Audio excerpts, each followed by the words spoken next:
लद्दाख यानी ऊंचे दर्रों की भूमि उत्तर भारत के जम्मू कश्मीर राज्य का एक प्रांत है जो उत्तर में काराकोरम पर्वत और दक्षिण में हिमालय पर्वत के बीच स्थित है।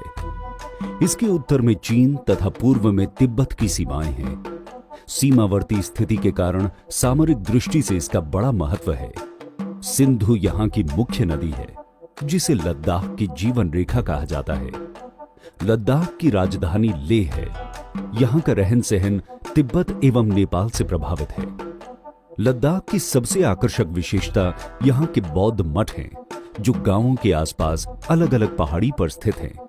खूबसूरत वास्तुकला से सुसज्जित ये बौद्ध मठ धार्मिक लोगों के लिए विश्वास का केंद्र हैं। इन मठों की दीवारें मन्नत पत्थरों से बनी हैं जिन्हें माने की दीवारें कहा जाता है। इन दीवारों पर प्रार्थना Likey